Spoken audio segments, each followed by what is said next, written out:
Assalamualaikum warahmatullahi wabarakatuh.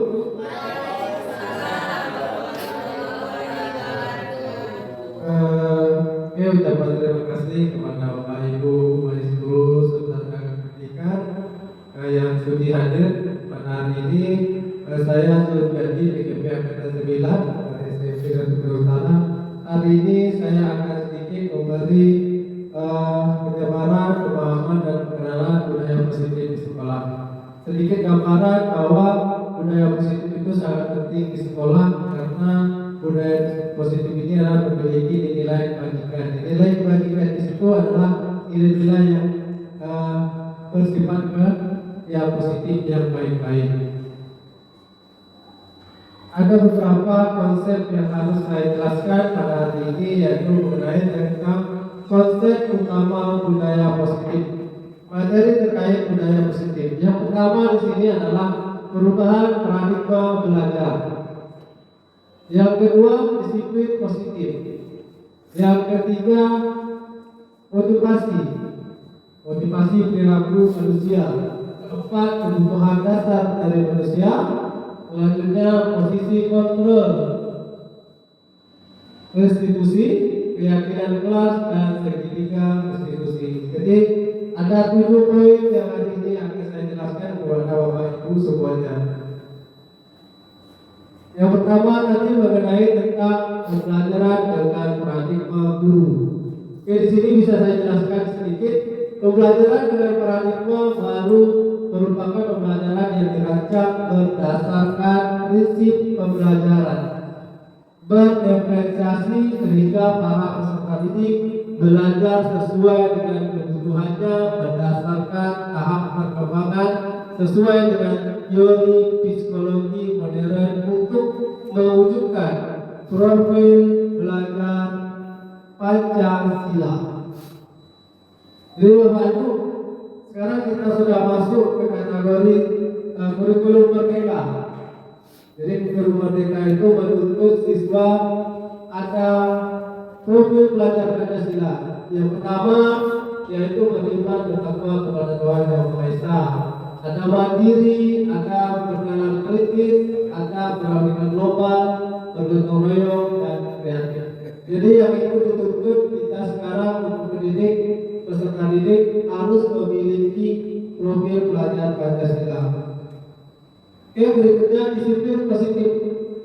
Disiplin berasal dari kata disiplina, yang artinya belajar disiplin mengacu pada disiplin diri yang memiliki tanggung jawab terhadap apa yang dilakukan berdasar nilai-nilai yang diyakini. Kemudian, disiplin positif merupakan salah satu cara untuk menerapkan disiplin yang bertujuan untuk menumbuhkan kesadaran serta memperdayakan peserta didik tanpa imbalan atau ancaman atau hukuman. Jadi sebagai pendidik, sebagai guru, tujuan kita adalah menciptakan peserta didik yang memiliki disiplin diri sehingga merupakan perilaku yang mengacu kepada nilai-nilai kebajikan universal dan memiliki motivasi intrinsik dalam perubahan perilaku ke arah yang lebih baik. Jadi kita sebagai pendidik akan memberikan nilai disiplin terhadap anak-anak. Tombak dari pembelajaran, tombak dari perilaku siswa itu adalah yang pertama yaitu disiplin. Kalau anak sudah disiplin, proses pembelajaran akan enak kita laksanakan. Kemudian nilai-nilai kebajikan. Nilai-nilai kebajikan adalah sifat-sifat positif manusia yang merupakan tujuan mulia yang ingin dicapai setiap individu. Nilai-nilai tersebut bersifat universal dan lintas bahasa, suku bahasa, agama maupun latar belakang. Kemudian dengan mengaitkan nilai-nilai kebajikan yang diyakini seseorang, maka motivasi intrinsiknya akan terbangun sehingga menggerakkan motivasi dalam diri untuk dapat mencapai tujuan yang mulia yang diinginkan. Poin ketiga, nilai-nilai kebajikan yang diinginkan dicapai oleh setiap anak Indonesia kita dikenal dengan profil belajar Pancasila. Jadi kurikulum merdeka tidak, pokoknya di kurikulum mereka diingatkan terus mengenai tentang profil pelajar Pancasila.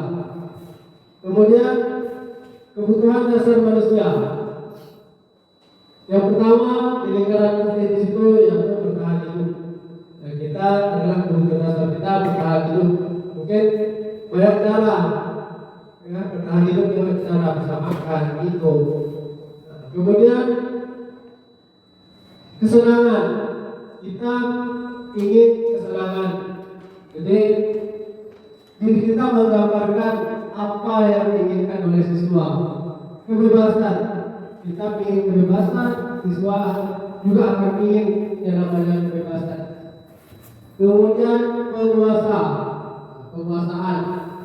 Itu yang kita butuhkan adalah kebutuhan dasar manusia adalah penguasaan. Dan kemudian kasih sayang dan rasa diterima. Dari kebutuhan dasar manusia ini semua ada dimiliki dari peserta didik ataupun pendidik atau kita sebagai guru. Kebutuhan dasar manusia adalah sesuatu yang dilakukan untuk mendapatkan apa yang kita inginkan. Seluruh tindakan yang kita lakukan memiliki tujuan tertentu dan semua usaha terbaik yang kita lakukan adalah dalam rangka agar mewujudkan agar kebutuhan dasar kita terpenuhi dengan baik. Jadi kebutuhan dasar manusia ini ada yang bersifat positif dan ada yang bersifat negatif tergantung perilaku orang yang itu sendiri. Selanjutnya motivasi perilaku manusia. Motivasi merupakan dorongan yang timbul pada diri seseorang baik sadar ataupun secara tidak sadar untuk melakukan suatu tindakan dengan tujuan tertentu.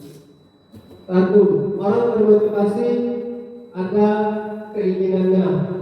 Orang disiplin ada keinginannya. Yang pertama, menghindar ketidaknyamanan atau hukuman. Jadi banyak motivasi diri. Contoh kalau kita menerapkan disiplin, orang akan melakukan disiplin itu yang pertama, menghindar ketidaknyamanan atau hukuman.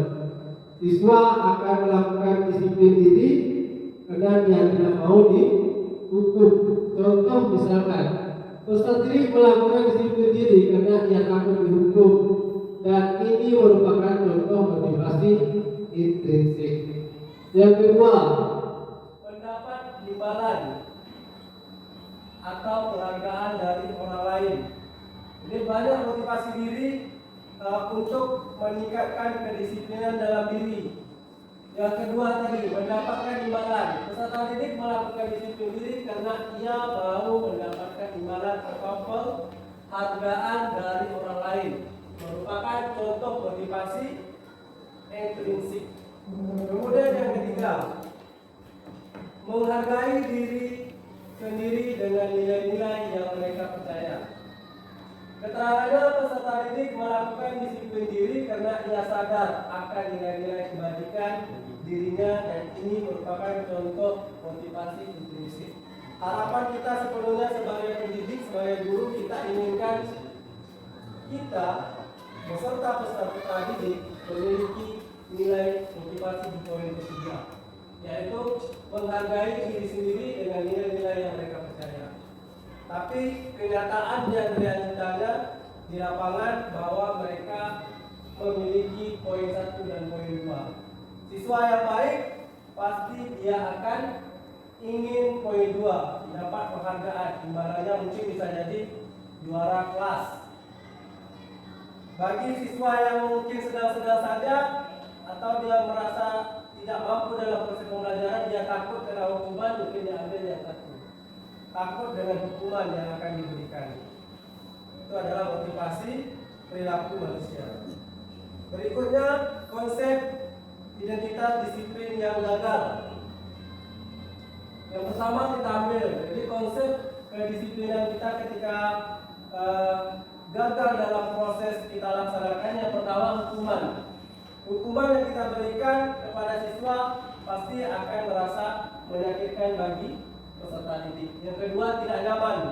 Ketika kita memberikan hukuman terhadap siswa yang tidak disiplin, maka tidak nyaman. Yang ketiga, timbul rasanya memaksa. kita memaksa bahwa anak ini harus disiplin. Kemudian yang kelima, murid menyembunyikan kesalahan. Jadi kalau kita paksa, kita kasih hukuman, siswa itu malah mengaku, malah menyimpan kesalahan yang dia miliki. Yang berikutnya adalah penghargaan. Tidak efektif. Jadi anak akan mengaku kesalahan kalau kita berikan imbalan, kita beri penghargaan, atau kita kasih reward. Nanti kalau kamu ngaku, saya akan kasihkan kamu nilai lebih baik. Kamu tunjuklah siapa yang kamu yang membuat salah. Kemudian merusak hubungan, jadi rasa iri di dalam hati. Kemudian menghukum dengan sistem ranking. Tadi kita memberi ranking pada anak, kira-kira memang tidak disiplin, jadi kita kasih penghargaan, kamu disiplin sebulan atau sampai semester. Saya lihat kamu harus disiplin, nanti akan Bapak kasih nilai kamu lebih tinggi. Yang penting kamu harus disiplin sampai selesai, sampai akhir pembagian rapor bersama. Berikutnya adalah konsep didikan disiplin yang sukses. Yang pertama, konsekuensi, pengetahuan jangka pendek. Ini yang harus kita terapkan, terutama guru BK. Ini harus kita terapkan. Yang kedua, perlunya monitoring berkelanjutan. Jadi siswa yang bermasalah, siswa yang kurang disiplin harus kita monitoring, harus kita pantau. Apalagi wali kelas harus kita pantau. Kemudian murid akan menghormati dengan peraturan, konsekuensi atau pelanggaran yang telah dia buat. Berikutnya, kehilangan waktu untuk merenung kesalahan. Ini salah satu konsep yang tepat ketika kita akan menerapkan budaya positif di sekolah. Kemudian restitusi.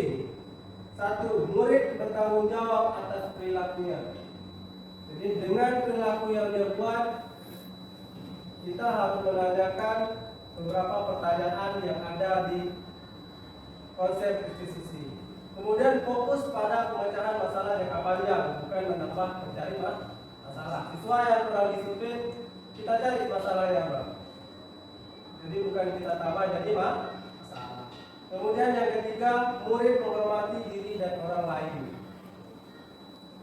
Yang keempat, dirinya akan memegang kendali kontrol.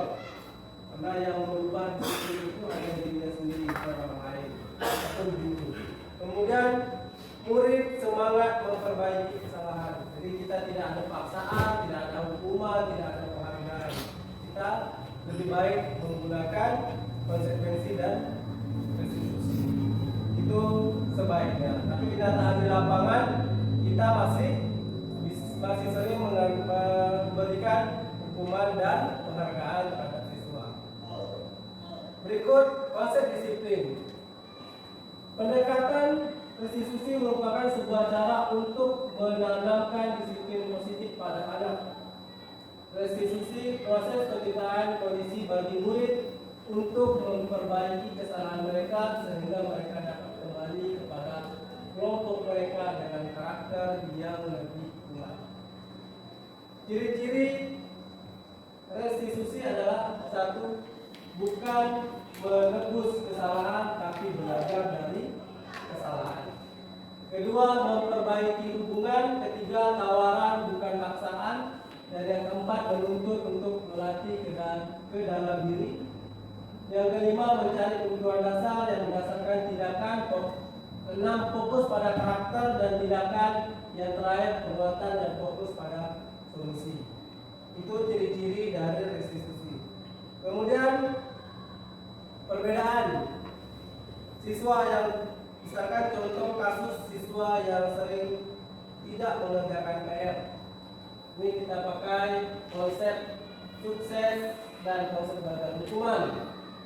Contoh misalkan, guru memberikan hukuman murid dengan berdiri 10 menit di depan kelas. Kalau konsekuensi, guru memberikan konsekuensi untuk menuliskan PR sebanyak 3 kali lipat.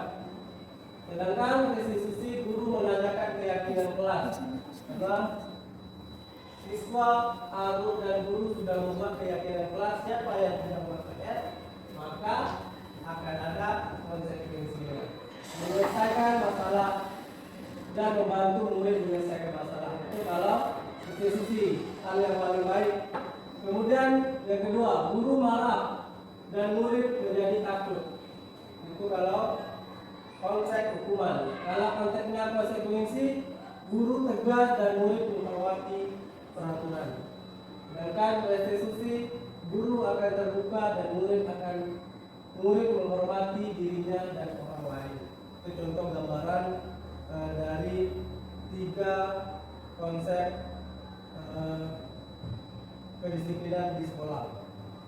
Kemudian posisi kontrol guru, penghukum, pembuat rasa bersalah, teman, pemantau, kemudian manajer. Di sini Bapak Ibu kita bisa lihat nomor 1 penghukum, guru penghukum bisa menggunakan hubungan fisik maupun verbal. Dengan pembuat masalah, biasanya guru akan bersuara lebih lembut. Nah, ini kita punya di kondisi lembut tapi memberi ketegasan terhadap siswa. Itu yang dimaksud dengan 5 posisi kontrol seorang guru. Membuat orang merasa bersalah.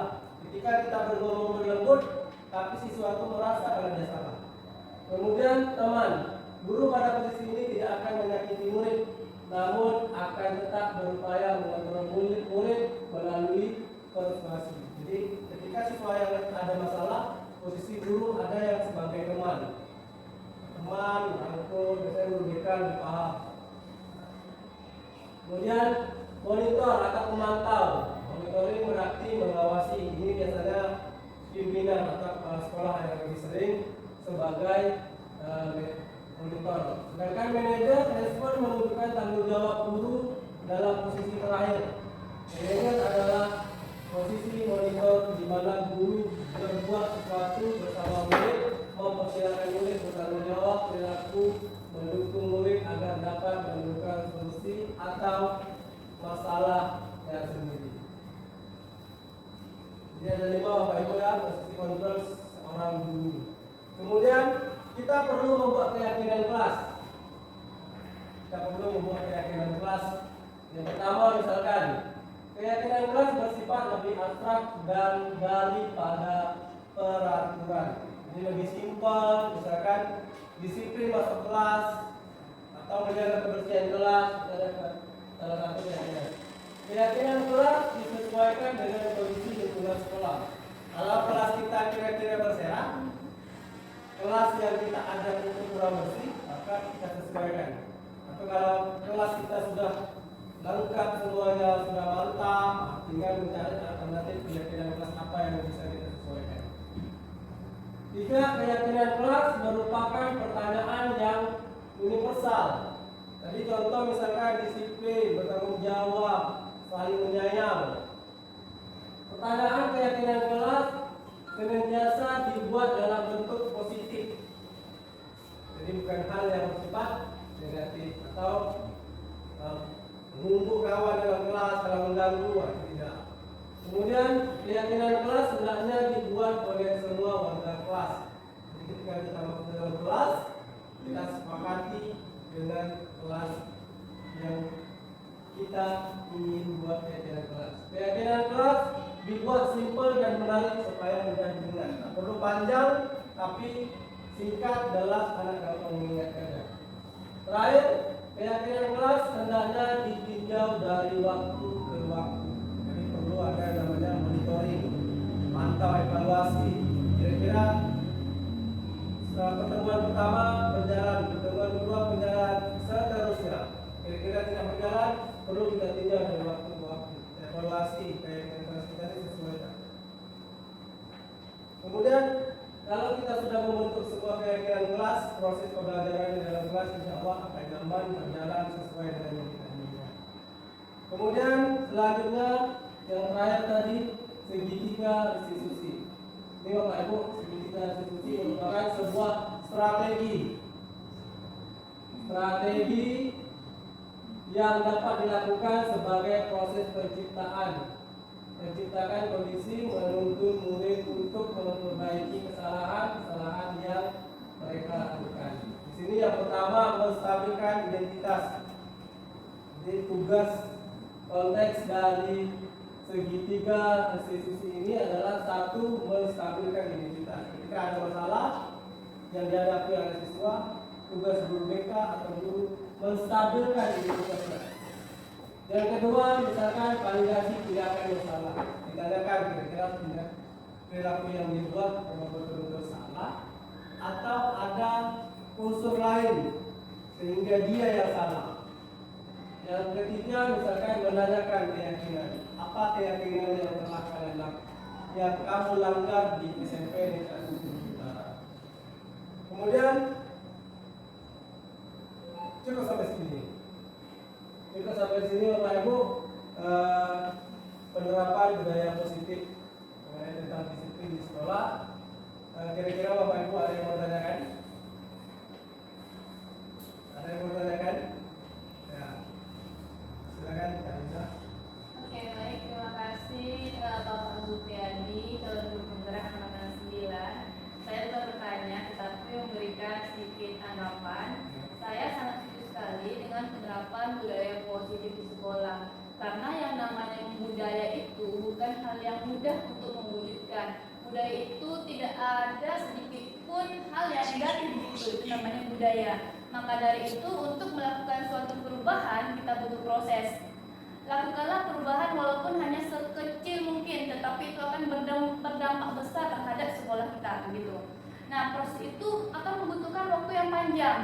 Mungkin kita berubah dari sekarang, sekecil mungkin dari sekarang, tetapi mungkin dampaknya nanti di 10 tahun yang akan datang. Mungkin belum kita rasakan, tetapi itu merupakan sebuah proses yang kita lakukan sehingga nantinya kita bisa mewujudkan yang namanya budaya positif di sekolah.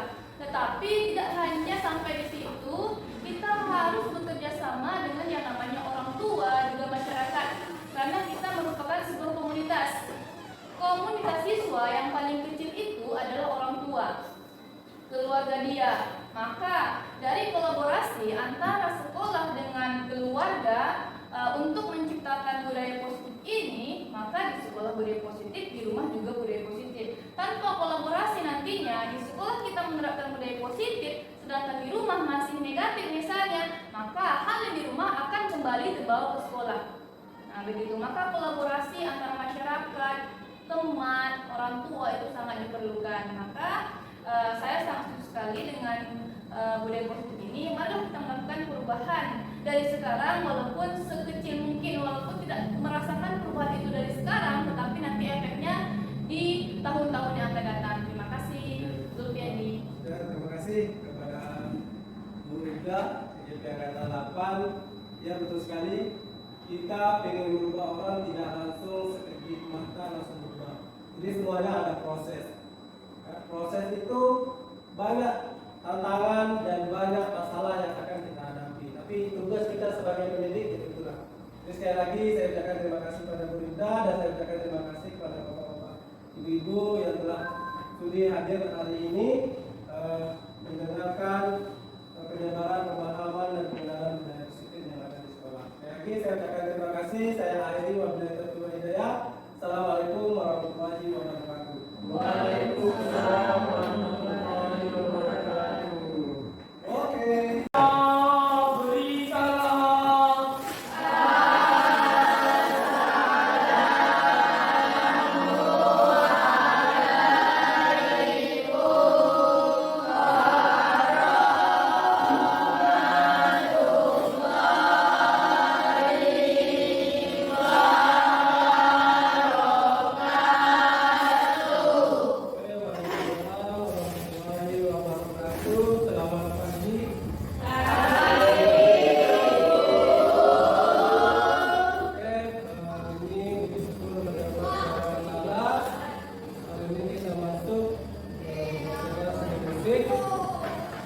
Sebelum kita masuk ke pelajaran matematik, siapa yang hadir hari ini?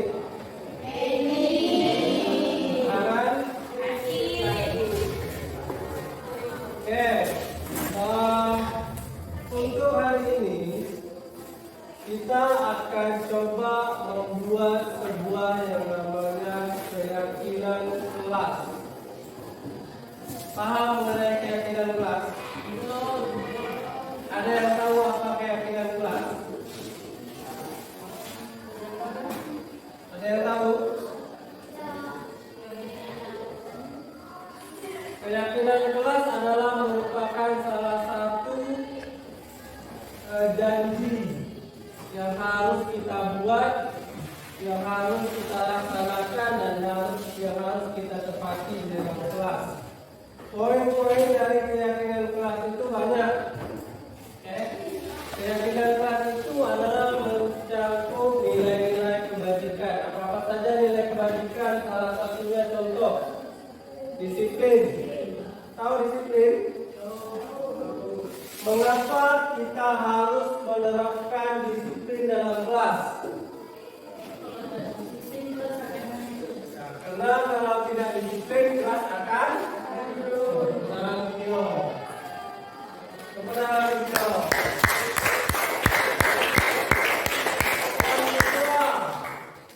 Yang kedua adalah saling menghormati dan menyayangi. Selain beliau, kenapa keyakinan kelas salah satunya adalah saling menghormati dan menyayangi? Kenapa?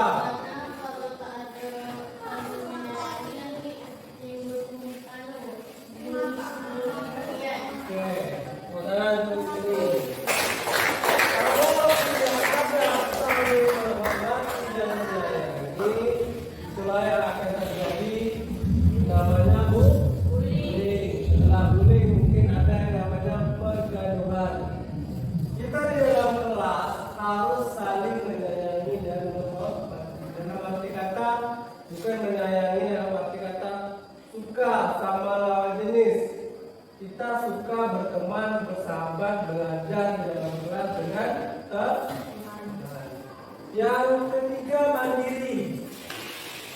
Apa gunanya kita mandiri? Salah satunya contoh kalau kita mandiri adalah belajar kita sangat. Kebanyakan sekarang orang tidak mandiri, tidak bisa berdiri sendiri, tidak yakin dengan kemampuan yang dimiliki, timbulnya jadi rasanya ingin tahu mestinya jawaban Kemudian salah satu keyakinan kelas sudah ada contoh gambaran dan kalian tahu adalah bertanggung jawab. Kenapa nanti kita bertanggung jawab? Kenapa? Itulah. Kita kenapa kita bertanggung jawab?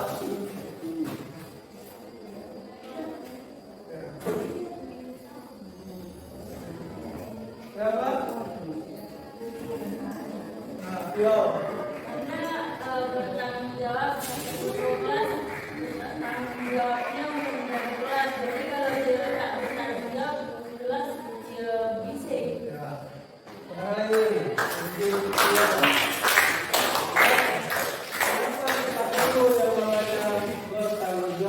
Setiap perbuatan kesalahan yang kita buat tidak mungkin dia harus bertanggung jawab. Takkan mungkin kita yang buat orang lain yang akan tanggung. Jadi kita harus memiliki rasa tanggung jawab dalam kelas. Terakhir, menjaga kebersihan. Kenapa?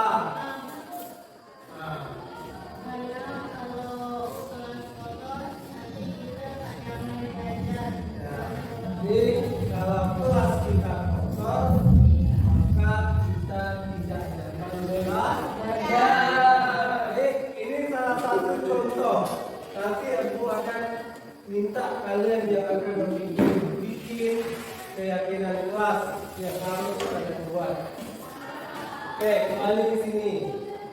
Hari ini Bu akan menentukan sebuah budaya positif yang berada di kelas 7. Proses pembentukan keyakinan kelas menunjukkan budaya positif. Ada berapa tadi? Kemudian bertanggung jawab, menjaga kebersihan,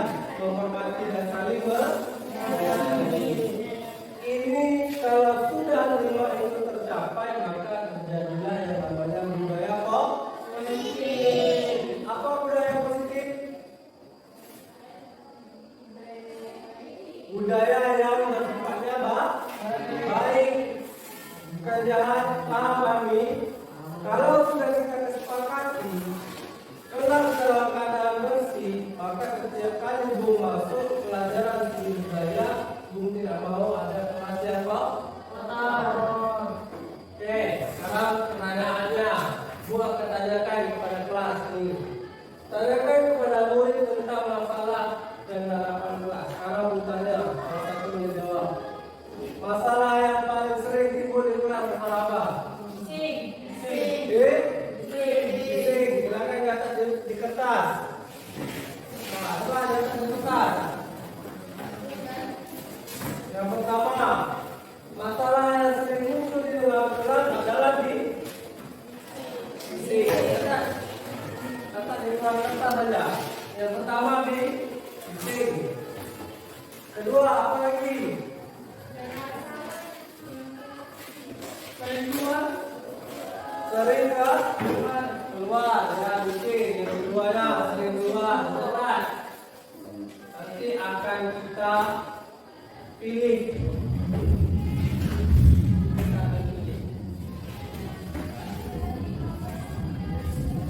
Oke, yang berikutnya apa lagi? Sering berjalan. Keluar. Sering berjalan.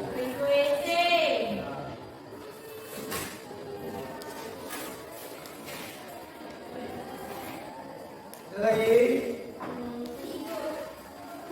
tidur.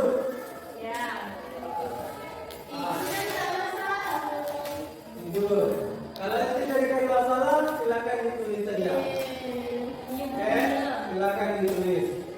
Kalau itu hanya jadi masalah, bagi kalian silakan tulis di kertas. Sudah ada berapa? 4. Ada 4 atau 3? Yang pertama masalah di kelas sering. Yang kedua sering kelas. Ketiga yang keempat sering tidur. Oke, itu adalah masalah yang sering berada di kelas tuh. Itu 2. Sekarang harapan untuk kelas 2, harapannya mau seperti apa? Catat di kertas. Pertama, harapannya apa? Tidak banyak bising atau tidak banyak masalah, tulis di bawah harapannya. Yang kedua,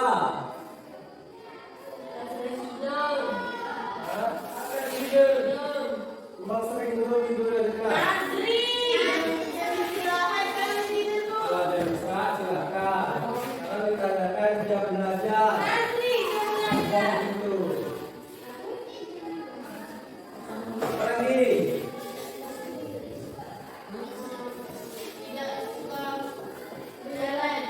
Tidak suka berjalan. Apa harapannya itu? Harapannya supaya siswa tidak keluar di saat jam pelajaran.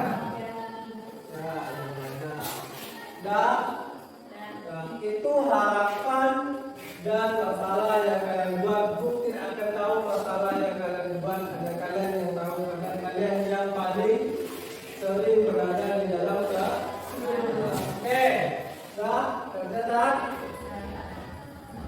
Berikutnya, siswa menuliskan keyakinan kelas yang mereka inginkan. Sekarang buat kertas nomor sudah. Sekarang Bung mau satu orang membuat keyakinan kelas di kertas selembar, nanti digulung buat namanya di bawah. Seperti apa saja keyakinan kelas? Bila tadi disampaikan keyakinan kelas itu banyak. Misalkan datang masuk kelas tepat waktu, kita di sini menjaga kebersihan. Nanti kalian tulis di kertas, kalian kumpulkan di depan, Bung yang akan bacakan. Kita pilih keyakinan kelas mana yang kalian inginkan. Yang kedua, guru dan siswa mengulas keyakinan yang telah kalian tulis. Dari 27 keyakinan kelas akan kita pilih menjadi 5 yang sesuai dengan keyakinan kelas. Terakhir, guru dan siswa meyakinkan kelas yang penting.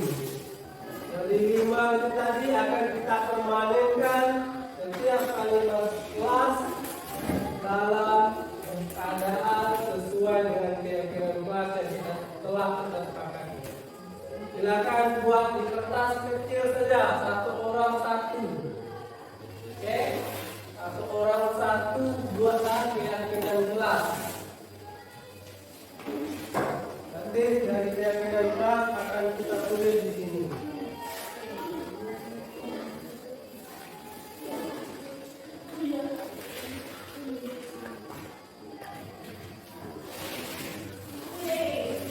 Siap?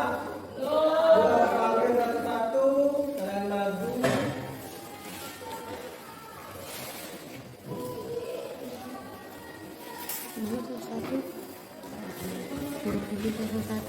Sekarang silakan maju.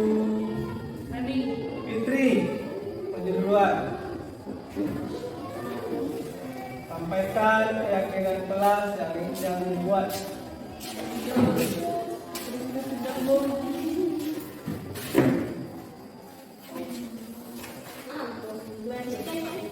Ya. Masuk kelas tepat waktu agar siswa bisa disiplin terhadap waktu. Oke, benar. Thank you. Oke. Lanjut, Nazri.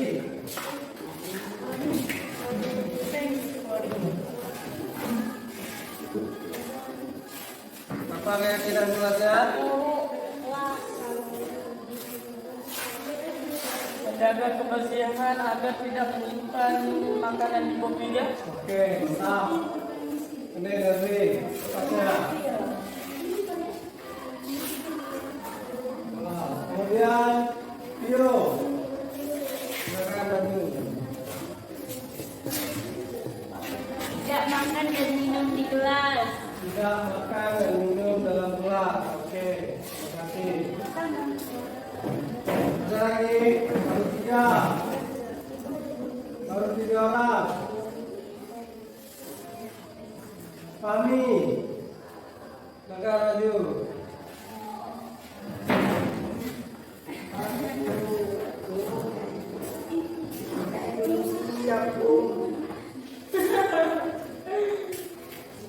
Tidak menyontek agar menjadi mandiri. Tidak mencontek agar menjadi mandiri. Oke, atasnya. Lanjut lagi. Siapa? Jeffrey. Berlin, Bu.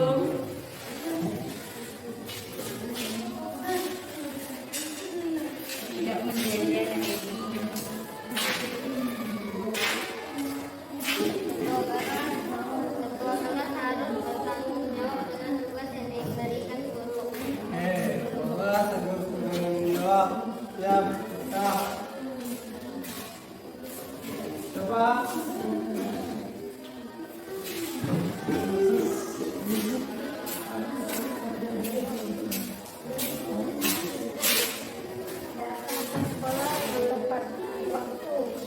Datang ke sekolah tepat waktu.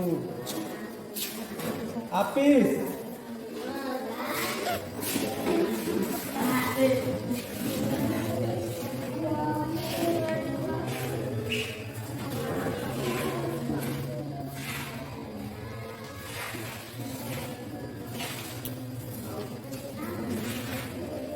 Sopan agar siswa sopan kepada guru dan temannya lebih tua. Oke, sopan.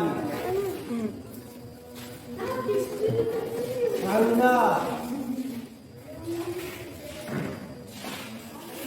Diam.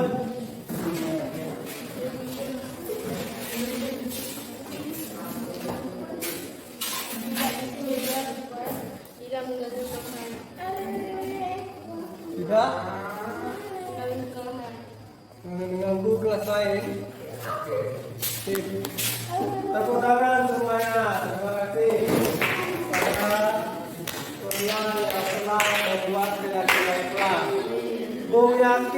dan rata-rata semua keyakinan kelas yang kalian buat itu hampir sama tujuannya.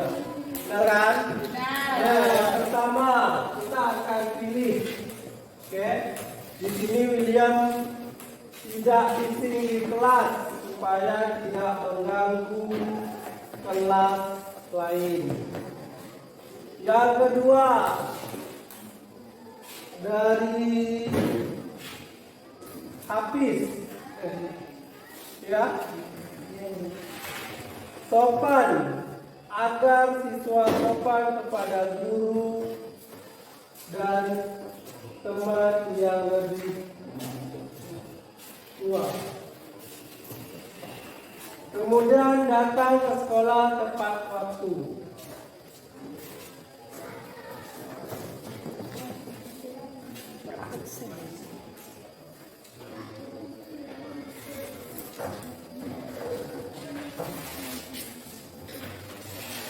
Kemudian keyakinan kelas dari kawan Sherlyn, yakin ketua kelas harus bertanggung jawab dengan tugas yang telah diberikan. Jadi dari banyak ini tadi kita akan ketik, kita akan simpulkan jadi 5. Jadi 5 keyakinan kelas. Jadi 5. Ya. 5 atau 3? 5 atau 3? Mana yang betul nih? 5 atau 3? Ya.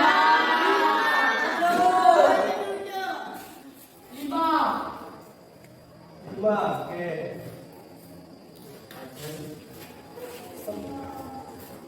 Ada. Kalau 7 angkat tangan, kalau 7 dah angkat tangan. Dari Sherlyn, ketua kelas harus bertanggung jawab dengan tugas yang diberikan guru. Setuju sih?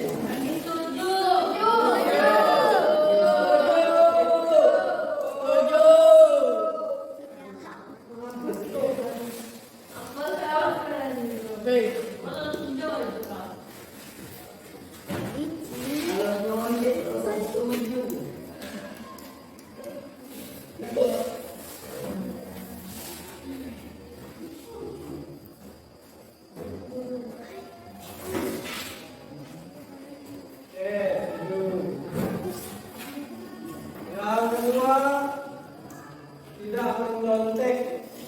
Tidak, tak. Kemudian tidak makan dan minum di dalam kelas di saat jam belajar.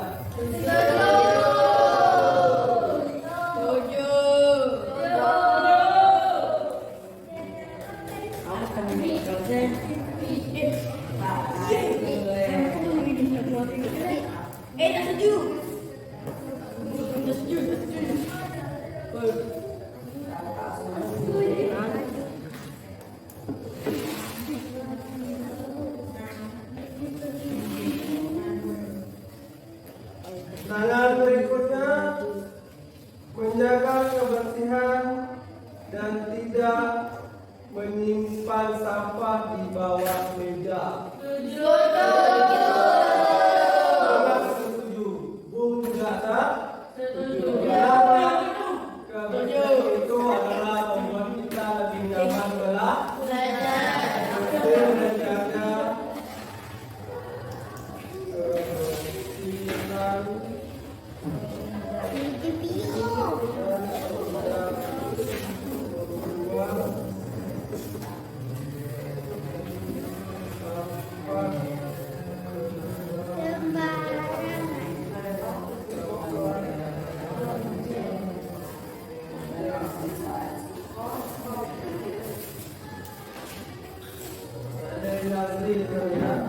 Kemudian lanjut dari Supriyani, masuk kelas tepat waktu agar siswa bisa disiplin terhadap waktu.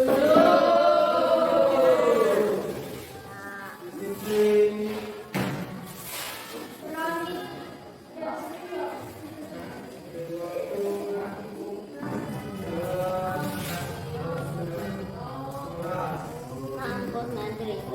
Terakhir kita akan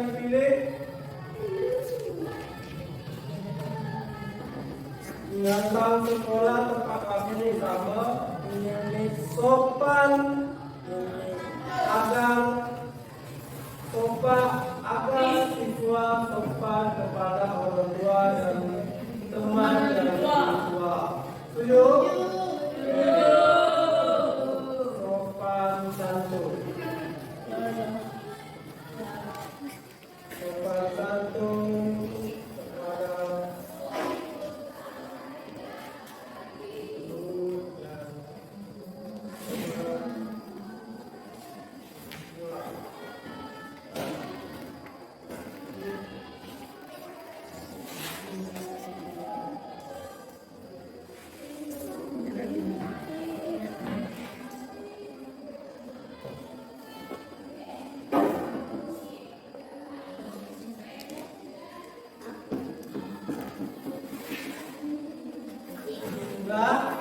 dan ini adalah keyakinan dua sudah telah kita sepakati.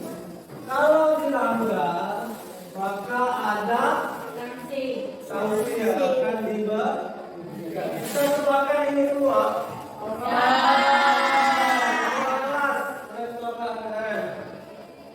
Sepakat yang lain ini.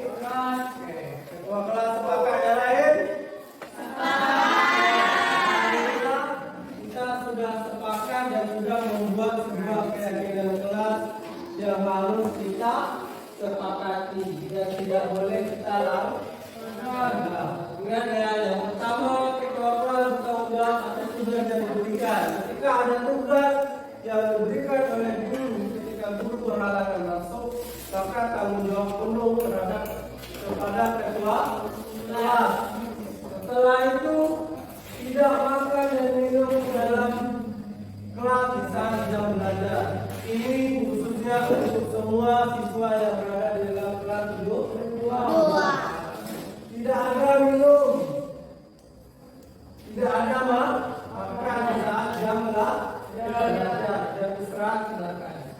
Yang ketiga, menjaga kebersihan dan tidak membuang sampah di bawah meja. Ketua kelas dicek atau semuanya dicek. Kira-kira ada sampah di bawah meja, silakan dibuang ke dalam tong. Berikutnya,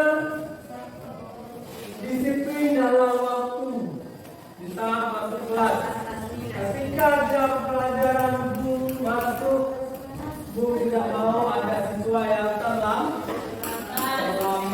jadi harus tepat waktu. Berikutnya yang kelima terakhir, sopan santun kepada guru dan teman yang lebih tua.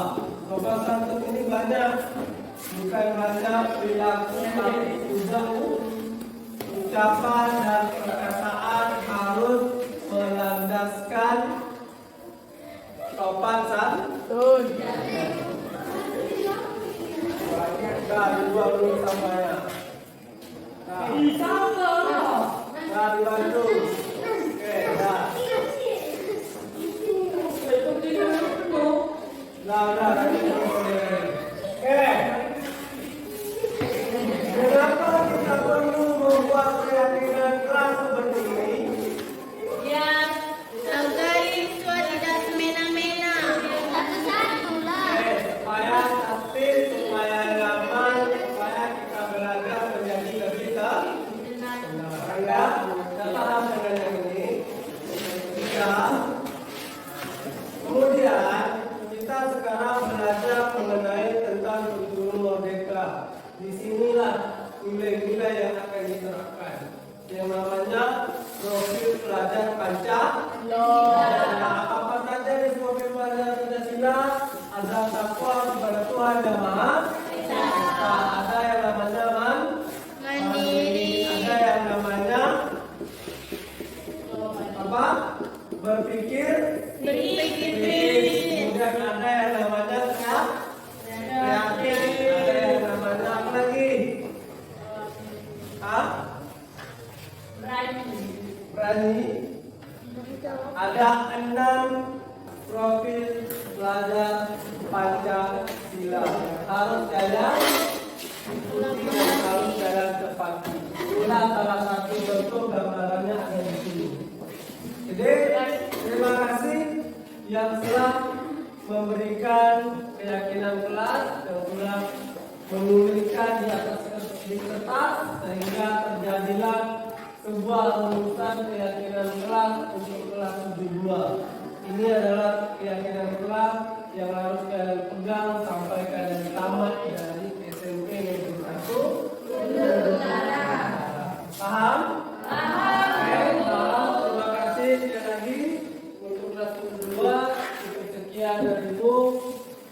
Mengakhiri dengan Assalamualaikum warahmatullahi wabarakatuh. Waalaikumsalam warahmatullahi wabarakatuh.